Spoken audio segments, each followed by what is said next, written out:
iniciamos. Nosotros vamos a revisar ahora mucosa bucal. Bien, acá tenemos el listado de cosas que tenemos que ir revisando de la mucosa bucal.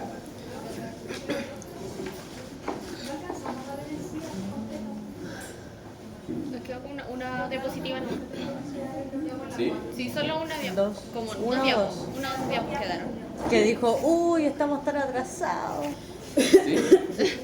Me quejé, como yo quejándome de que Le estaba... quedaron, sí, Dios te... Increíblemente. Dos diapos, creo. Sí, cuando dijo que justo íbamos a ver lo del... las fibras del ligamento gingival. Justo dijo, oh, mira, aquí está, y justo no alcanzó a decirlo.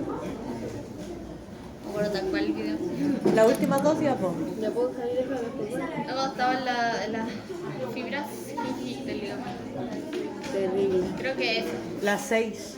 Sí, Había ahí estado cuando dijo hablando usted durante que las 6. cansado. No sé, lo O sea, eso sí lo dijo. Esto Sí, sí ya lo lo- ya lo- vimos. Eso sí lo dijo. Ya que lo dije, No. explíqueme la diferencia entre esas dos imágenes. Profesor, Sí, pues yo lo dije. de que lo dijo, pero yo no hizo un video. Ya, Él tiene trabécula. ya que lo dije, explíqueme la diferencia entre esas dos imágenes. Venga, atrás ustedes. Estaba explicando a ustedes que en había una superficie era como más lisa, mientras que la otra era como... Pero se me olvidó. ¿Cuál era cuál? Lo siento. ¿Por qué? Porque en la segunda se ve el hueso trabecular y en la decía que adentro No, sí, pues era por eso. Sí. Hueso trabecular, hueso alveolar, del alveolo dentario. ¿Ya? Recuerda, el hueso del alveolo dentario tiene trabéculas, tiene una parte cribosa, pero se considera hueso compacto, hueso duro. No se considera hueso trabecular. ¿Ya? Bien, eso tienen razón, que acá teníamos la encía libre, encía adherida. Y aquí nos hemos quedado, creo, nuestra encía. Acá está nuestra encía, tenemos nuestra encía libre, encía adherida, ahí está el hueso. Y lo que íbamos a revisar, ya hemos revisado en nuestro diente, era así. Vamos a dejar un diente simple, un diente muy simple, muy simplificado nuestro diente. Y acá tenía el hueso, que también lo vamos a dibujar muy simplificado nuestro hueso. Y habíamos dicho que había una serie de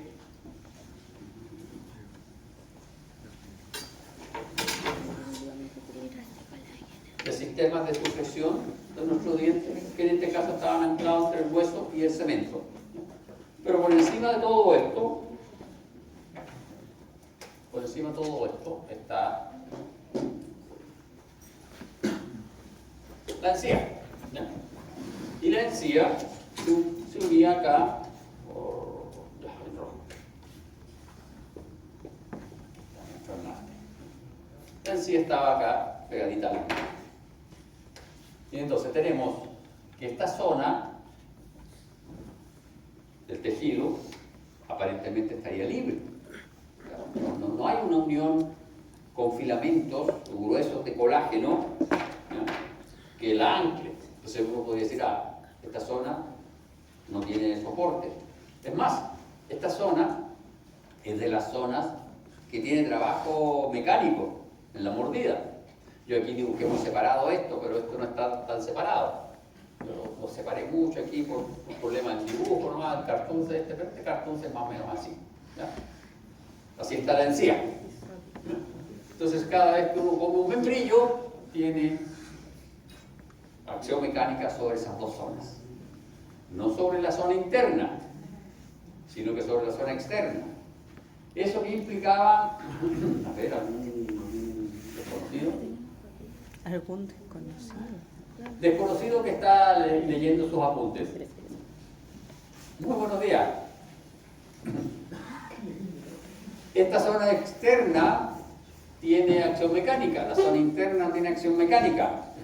¿Qué diferencias había en esos epitelios? ¿Qué diferencias había en esas láminas propias? Es lo que me preguntó. Creo que está como 3 diapos hacia atrás. Que se Nivel de pone queratinización. Pues. Claro. los niveles. Primero, los estratos del epitelio. Segundo, la especialización del epitelio. En un caso está queratinizado, en el otro no. Los estratos, el tamaño del epitelio. Y luego, las características de la lámina propia. La lámina propia o corion. Creo que en el certamen puse una corion. ¿No? El otro día lo nombró y yo le pregunté qué es lo que es. Ya. La lámina propia, Y nos retó de paso. corion, es el tejido conjuntivo que está subyacente al epitelio. Y eso conforma lo que se conoce como una mucosa. Porque la clase de hoy, se me había olvidado bien, me faltaban estas diapositivas. La clase de hoy es de mucosa bucal. Nos aprovechamos de aclarar ese concepto. Una mucosa es una asociación entre un epitelio y el tejido conectivo subyacente. Siempre. Las mucosas pueden ser distintas, pero siempre una mucosa va a ser un epitelio y su tejido conectivo subyacente. Y en la cavidad bucal hay muchas mucosas distintas. ¿Por qué? Porque el epitelio es distinto y porque el tejido conectivo subyacente puede ser distinto. Y en este caso, el tejido conectivo subyacente aquí y acá es distinto. En un caso es más denso, en otro caso un poco más laxo. ¿Ya? Bien.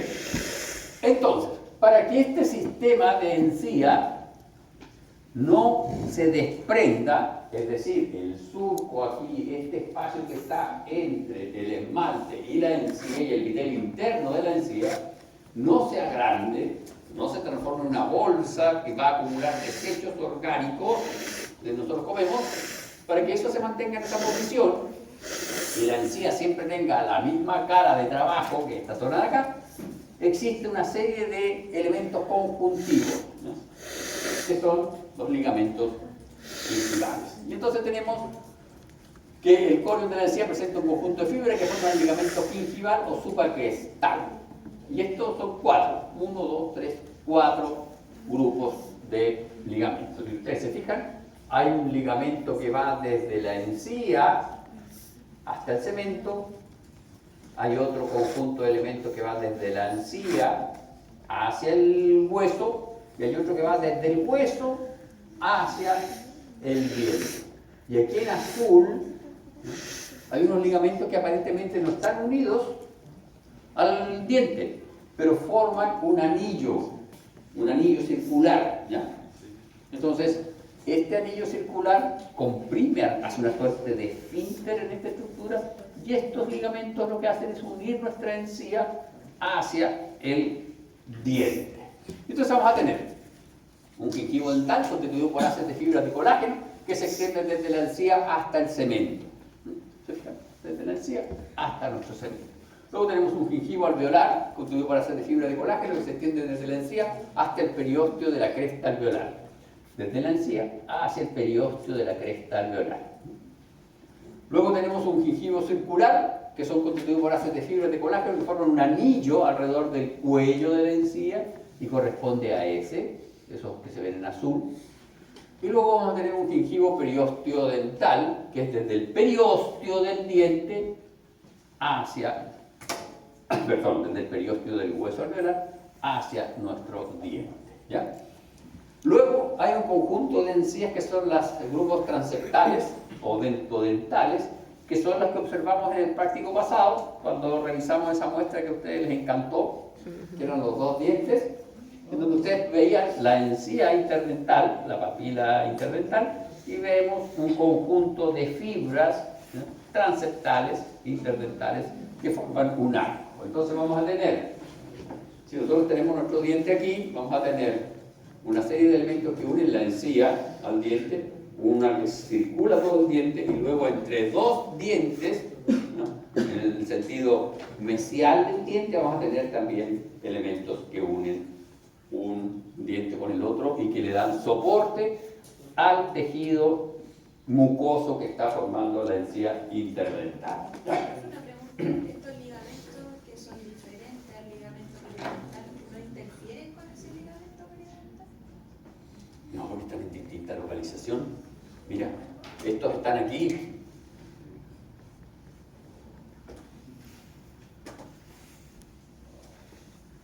Están ahí. Esta es la oblicua ascendente. Desde el oblicuo ascendente queda la cresta del hueso alveolar. Y estos interaccionan con la cresta del hueso alveolar. Si tú lo ves con mayor aumento, vas a tener tu hueso alveolar, aquí está el oblicuo ascendente, que es el primero de los ligamentos periodontales, y queda todo esto todavía de hueso alveolar. Entonces vas a tener ligamentos que se anclan a esta zona del hueso alveolar, vas a tener ligamentos que salen desde aquí hacia el diente. Entonces no interaccionan porque están hacia coronal, están por posición más coronal que los ligamentos periodontales. No, porque el ligamento periodontal hace contacto con la zona de Tomes, ¿no? Entonces tú estás un poquito más arriba. Y además queda hueso alveolar. Bien, vamos con la siguiente. Y acá tenemos lo mismo. ¿Te fijas? Ahí están, y estos otros están por encimita. Mira, aquí lo tienes. Ahí están los oblicuos ascendentes, y estos están por encimita de las oblicuas ascendentes, y tienen que ver con el anclaje de esta porción superior de la encía. La encía libre, encía adherida. Por lo demás, los ligamentos periodontales están por el borde interno del hueso alveolar. Estos elementos están por el borde externo, perióstico, estos están por el lado criboso. Criboso, perióstico, externo. ¿Ya? Bien, y acá tenemos algunos detalles que se nos estaban quedando en la diapo respecto del epitelio de fijación. Este epitelio es un epitelio bien particular porque hasta el momento nosotros hemos acuñado el concepto de que un epitelio tiene una membrana basal, células basales, células intermedias y células superficiales. Siempre es así, es casi un dogma. Un epitelio tiene una membrana basal, células intermedias, si es que es estratificado. Si es que es simple, va a tener una membrana basal y una monocapa de células. En este caso estamos hablando de un epitelio que tiene varias capas de células, por lo tanto es un epitelio estratificado. De hecho, es una continuación del epitelio estratificado, plano, queratinizado o no queratinizado, dependiendo de la zona de la encía. Entonces, ¿cuál es la diferencia de este epitelio? Este epitelio tiene una particularidad, que tiene doble membrana basal. Y una membrana basal, lo vamos a dibujar acá con mayor aumento. Nosotros vamos a dibujar acá en verde, no, está en rojo. Vamos a dibujar en rojo.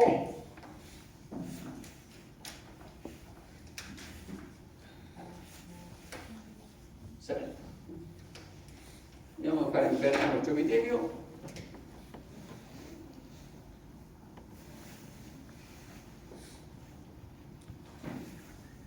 Ese es el epitelio de nuestra encía. ¿Ya?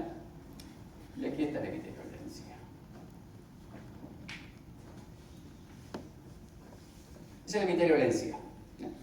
Este epitelio es el epitelio que está aquí, entre la encía y el esmalte. Y de hecho, por un lado, este epitelio se ancla con el esmalte y por el otro lado con el conectivo de la encía. Entonces, este epitelio está formando un sello.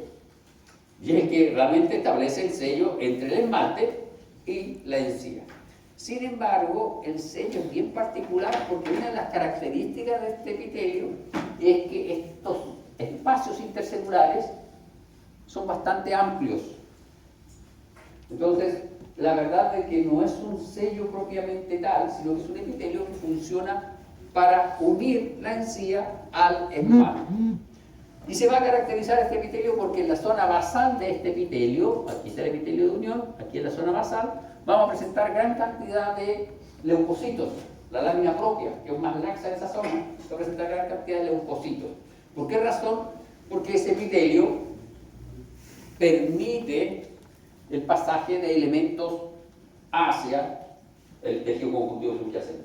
Pero la ventaja es que también pueden pasar fluidos, inmunoglobulinas de tipo A, desde el tejido conjuntivo subyacente a este espacio del surco gingival. ¿Y qué implica eso? Dos cosas. Uno, Y si hay fluido hacia el surco gingival se renueva, se limpia. Y dos, si ingresan anticuerpos, hay una línea de defensa. ¿Ya? Entonces, la idea de este epitelio es anclar la encía al diente, pero permitir o facilitar la limpieza del surco, porque si el surco no se limpia, y ustedes no lo pueden limpiar, porque tampoco es cosa de meter un rastrillo ahí y aumentarlo, porque produce una distensión de este epitelio y puede terminar en una inflamación de la encía. Entonces, para que se limpie adecuadamente, esta zona de acá es más permeable, justo el epitelio de unión, de tal manera que aquí este fluido lentamente va a limpiar esa cavidad.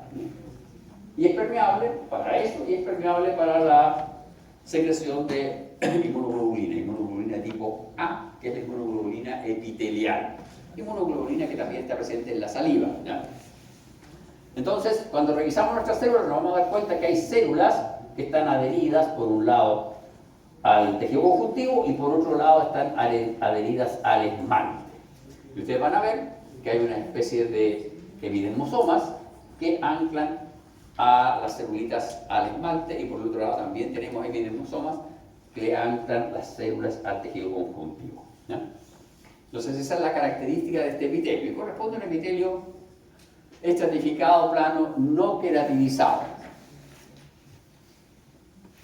Es bien particular la denominación porque estratificado plano, siendo que este es el estrato basal clásico. ¿Por qué? Porque este es el estrato basal que entra en contacto con el tejido conjuntivo. ¿Ya?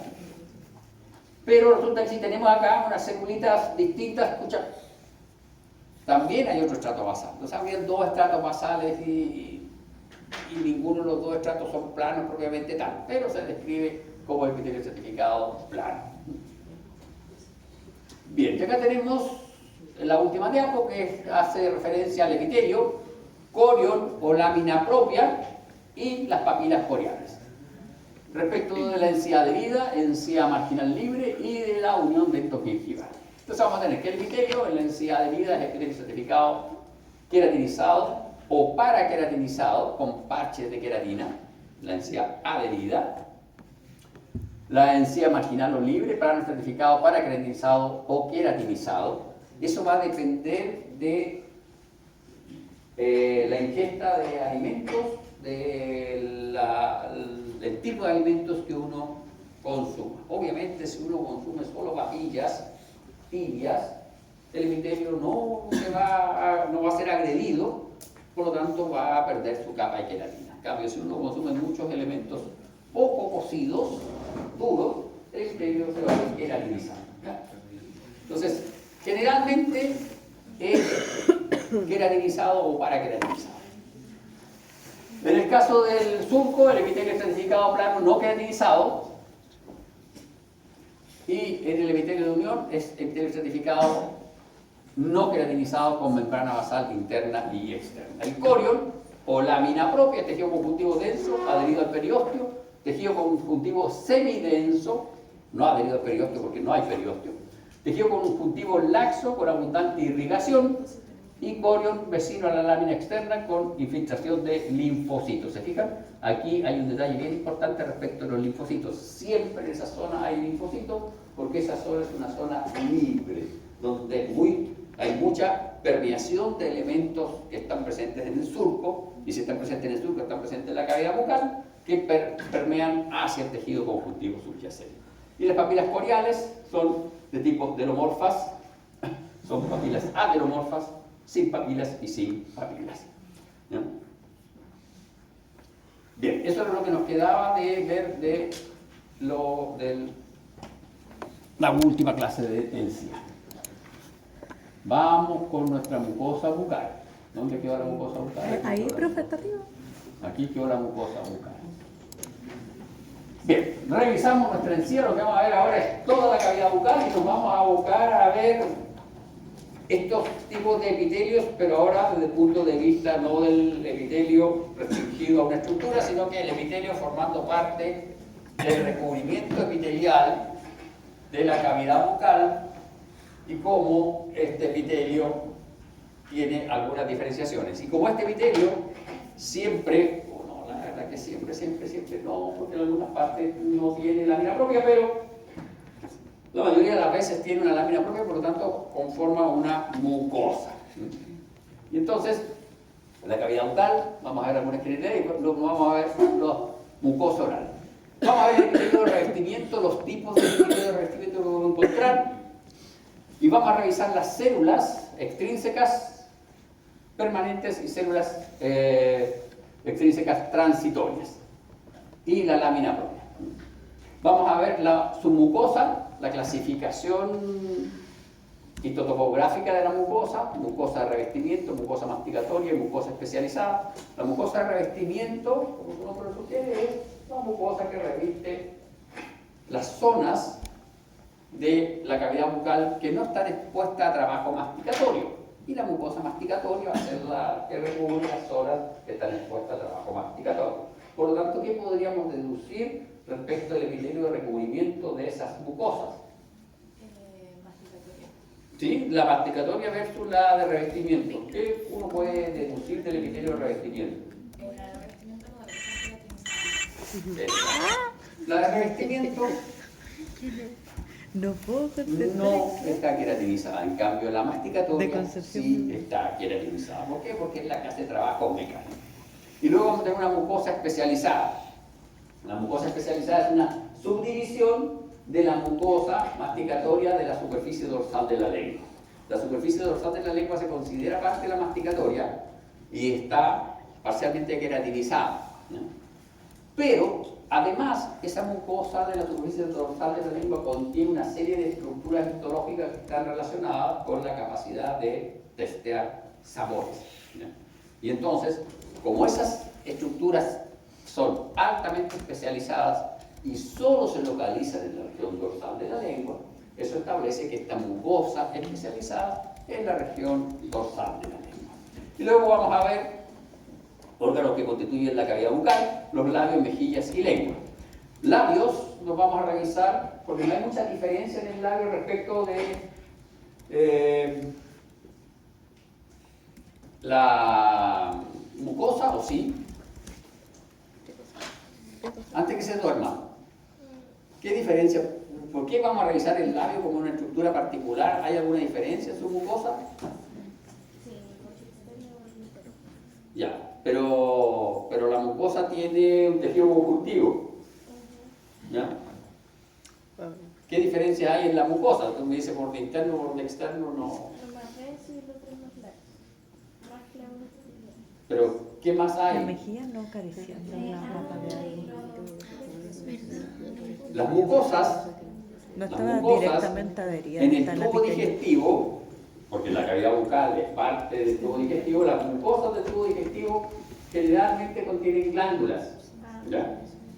Y en el caso del labio se da una particularidad, que la mucosa del labio contiene glándulas que son radicalmente distintas dependiendo de la zona del labio que nosotros estemos revisando.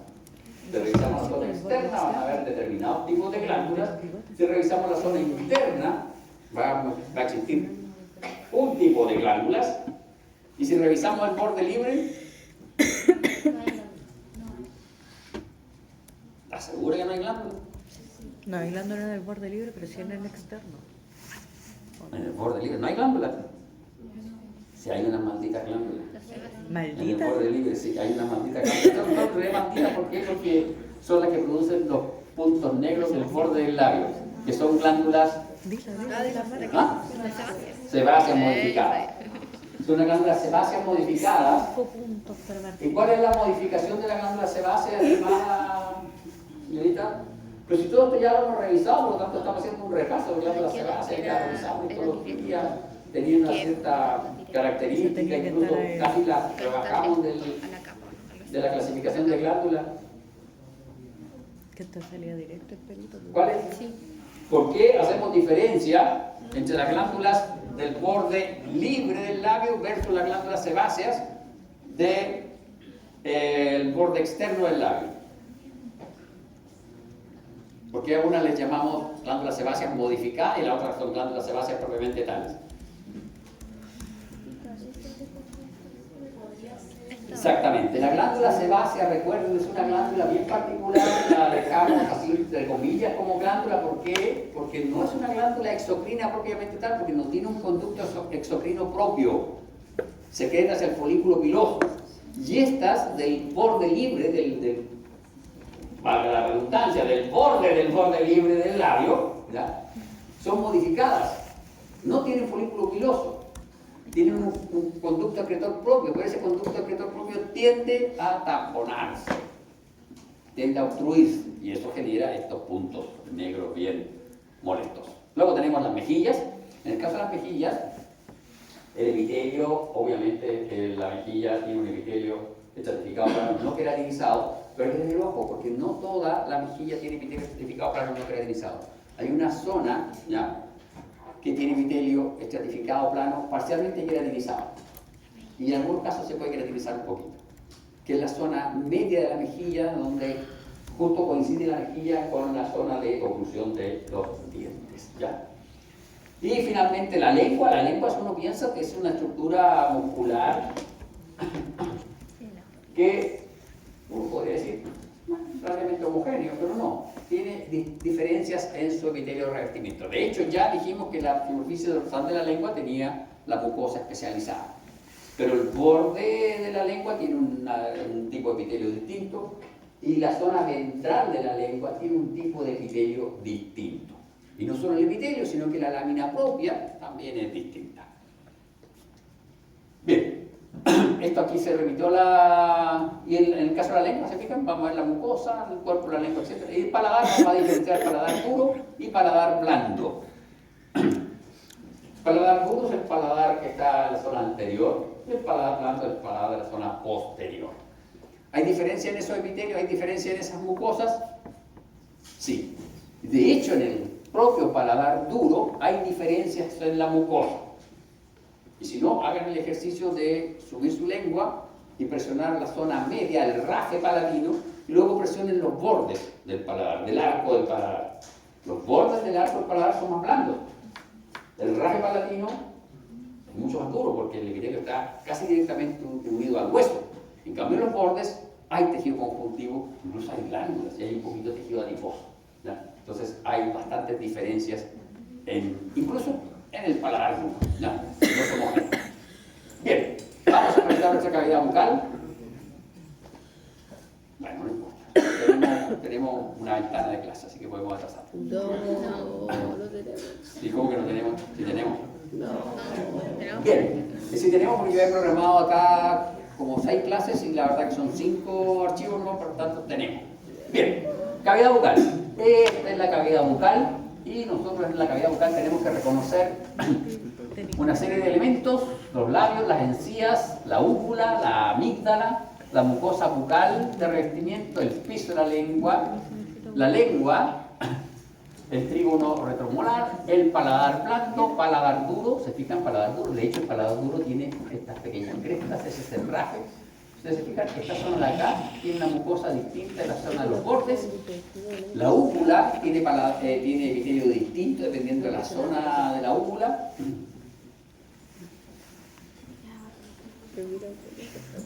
¿Qué límite nos establecía la úvula embriológico? Ectodermo y endodermo. Entonces, lo primero, este epitelio de acá es ectodérmico y ese epitelio es endodérmico. ¿Y cómo se llamaba esa cosa que estaba ahí? ¿Qué cosa? El límite que estaba ahí, la úvula. No, eso sería en la lengua, el agujero ciego.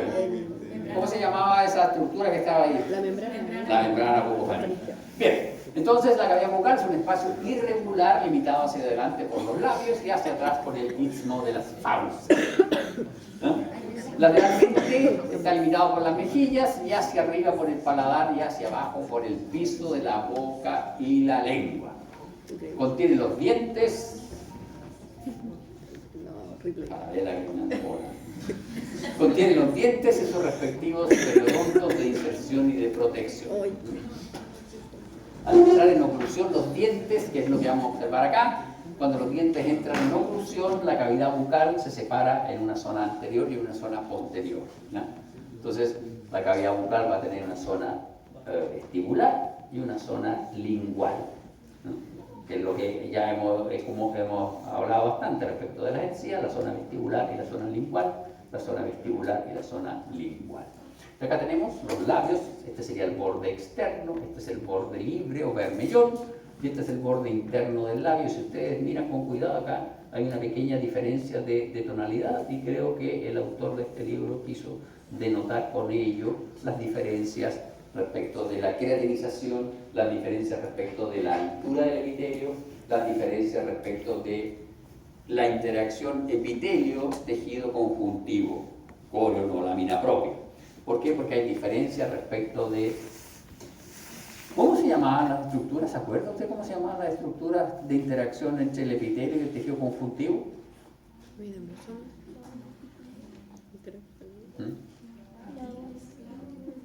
Clavo es la interacción del epitelio con el tejido conjuntivo, y papilas conjuntivas, la interacción del conjuntivo con el epitelio.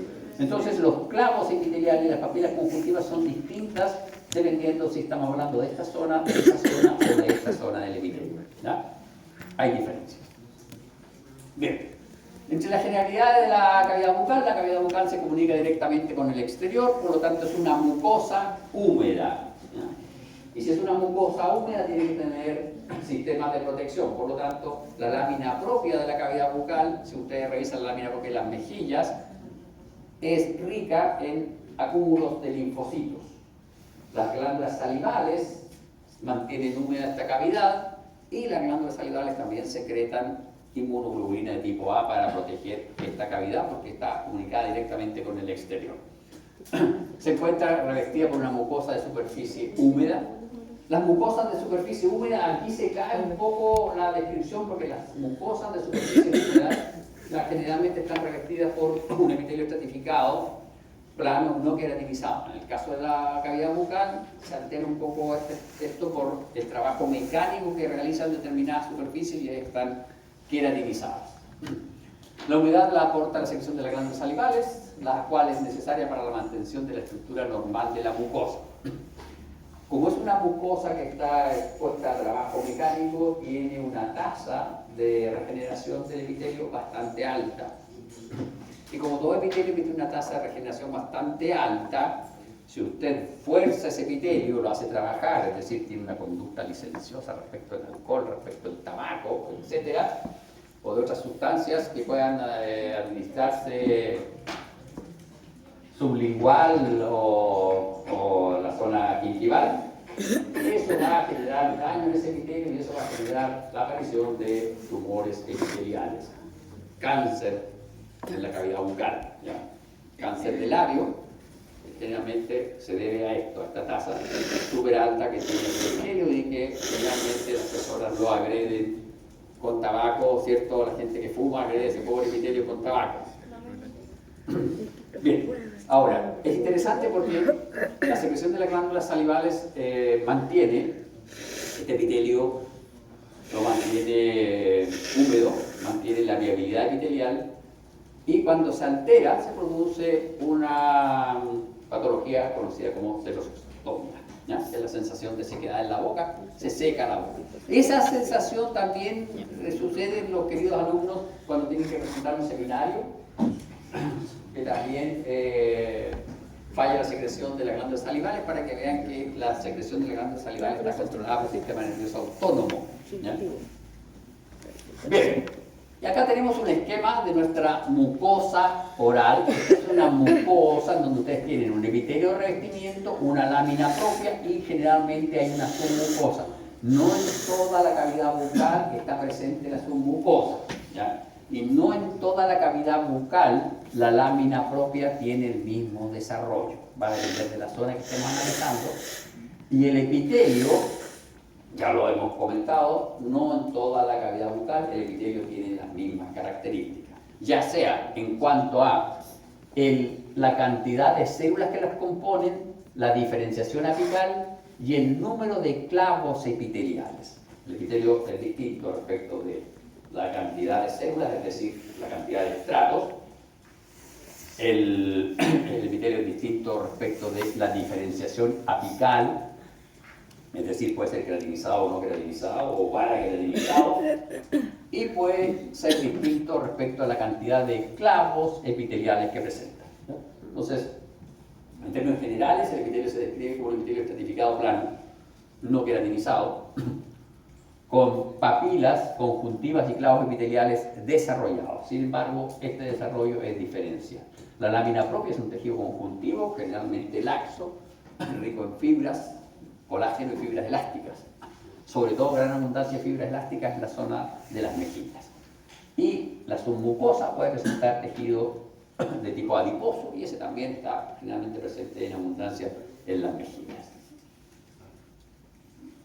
Bien, veamos cuáles son las diferencias en estos epitelios. Hemos hablado de epitelio estratificado plano, queratinizado, no queratinizado y paraqueratinizado. ¿Cómo lo reconozco?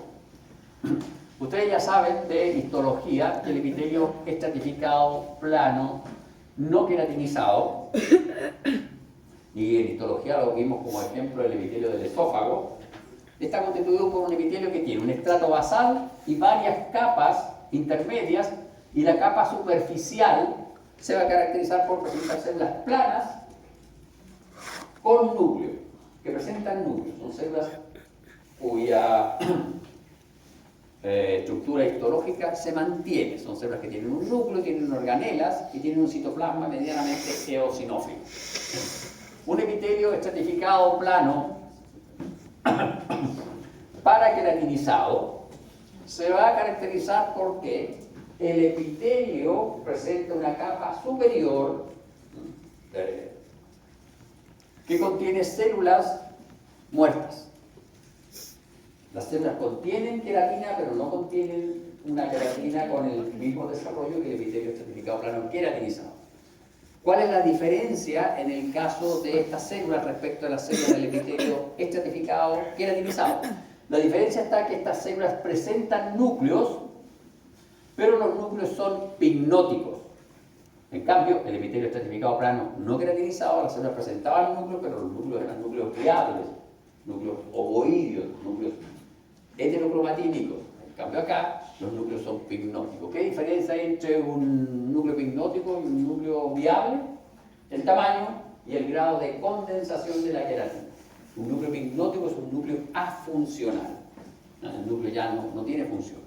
¿Y qué pasa con el epitelio estratificado plano queratinizado? El epitelio estratificado plano queratinizado, la capa superficial, tiene células que carecen de núcleo. Son células que están llenas de queratina, carecen de núcleo y tienen la membrana celular engrosada. Y generalmente son fuertemente eosinófilas.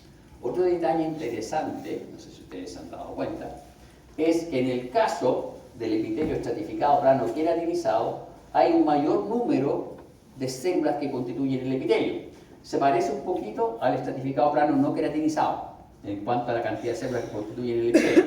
Sin embargo, acá, en el epitelio estratificado plano queratinizado, el estrato más abundante es este estrato espinoso. Acá el estrato más abundante es el estrato intermedio, que no necesariamente desarrolla tantas espinas como este. El estrato espinoso, que si nosotros vamos a epitelios, ¿qué característica tenía el estrato espinoso? ¿Por qué se llamaba espinoso? Porque cuando uno revisa la histología, estas células parecen estar unidas con puentes citoplasmáticos entre ellas, que los histólogos antiguos dijeron, son espinas. Esto refleja prolongaciones citoplasmáticas que interdigitan un poco a las células, y entre esas prolongaciones citoplasmáticas hay gran cantidad de desmosomas. Este epitelio tiene muchos desmosomas. Otro detalle interesante, dado que este epitelio está queratinizado, presenta un estrato de células que se caracterizan por presentar gránulos intensamente basófilos. Y ese es el estrato granuloso. ¿Se fijan? El estrato granuloso, que aquí es muy escaso y que aquí no existe. Pese a que este tiene la misma cantidad de células, ¿no? En estratos, este tiene estrato granuloso. El estrato granuloso son células especializadas que contienen gránulos de queratohialina. La queratohialina son gránulos que contienen unas proteínas que van a servir para asociar los tonofilamentos y formar los fascículos de tonofilamentos agrupados que constituyen la queratina. La queratoyalina no es queratina. Por los filamentos son los filamentos de citoqueratina que van a ir agrupándose para formar la queratina. Y acá tenemos los distintos esquemas. Si ustedes se fijan, acá no hay núcleos superficiales, aquí hay núcleos superficiales pignóticos y aquí hay núcleos superficiales viables. En ambos, o en los tres casos, no en ambos casos, creo que en todos los casos, la capa superficial corresponde a células planas. Bien, veamos entonces ahora con detalle este epitelio revestimiento y los tipos celulares. Vamos a tener tipos celulares intrínsecos, es decir, propios, que son los queratinocitos, se llaman queratinocitos estas células, y los extrínsecos, y entre los extrínsecos vamos a tener permanentes y transitorios. Los permanentes son los melanocitos, las células de Langerhans y las células de Merkel. Y los transitorios son los linfocitos, los monocitos y algunos granulocitos.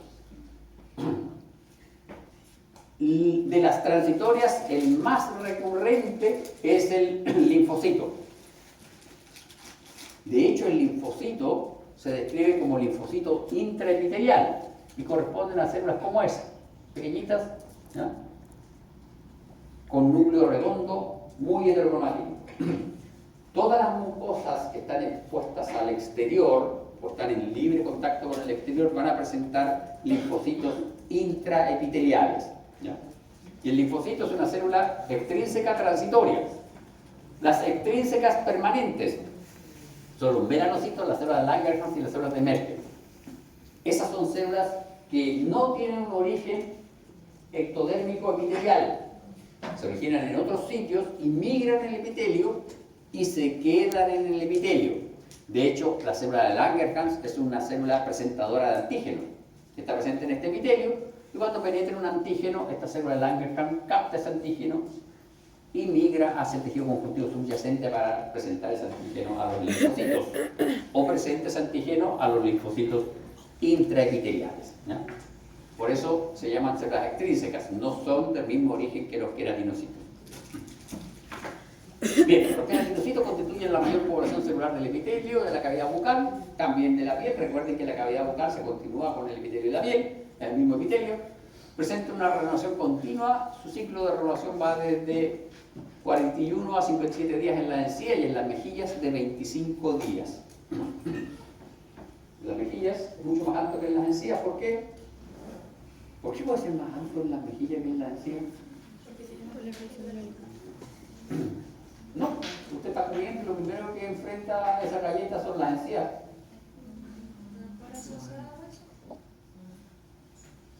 ¿Qué dijimos respecto a la encía? Que el epitelio era estratificado plano, queratinizado. Es un epitelio más alto, más diferenciado. El de la mejilla es más bajito y menos diferenciado. Bien, en estos epitelios uno puede diferenciar 4 estratos: estrato basal, estrato espinoso, estrato granuloso y estrato córneo. ¿Se recuerdan que en el epitelio de la piel uno diferenciaba 5 estratos? Había un estrato que era el estrato lúcido. Ese estrato lúcido que estaba entre el granuloso y el córneo, acá no se describe, ¿ya? Bien, acá tenemos estrato córneo, estrato granuloso, estrato espinoso y estrato basal. En el caso del no queratinizado, paraqueratinizado y epitelio queratinizado. En el no queratinizado, el estrato córneo está constituido por células aplanadas, con citoplasma pobremente acidófilo o poco acidófilo, y que presentan un núcleo viable. En el paraqueratinizado, el citoplasma es acidófilo y el núcleo es pignótico. Y en el queratinizado, el citoplasma es muy acidófilo, no tiene núcleo, pero no solo los que no tengan núcleo, sino que no tiene organela. Las organelas se desintegran, ¿no? ¿Y en qué estrato se desintegran las organelas? En el caso de la piel está descrito que las organelas se desintegran en el estrato lúcido. Acá no hay estrato lúcido, pero evidentemente las organelas igual se desintegran. Estrato granuloso, el no queratinizado carece de estrato granuloso, poco desarrollado, muy desarrollado. Estrato granuloso contiene los gránulos de queratoyalina, que son esenciales para organizar todos los filamentos en queratina, por lo tanto es obvio que acá no va a estar presente ese estrato. El estrato espinoso, la capa intermedia, células mal delimitadas, células vaculadas. El estrato bastante grueso, el espesor, ¿se fijan? El estrato es bastante más desarrollado y acá es menos desarrollado y es menos diferenciado. ¿Por qué? Porque aquí hay menos desmosomas entre células y células. No es un epitelio que esté sometido a gran trabajo mecánico. Son las 11. No. De nuevo no alcancé. No.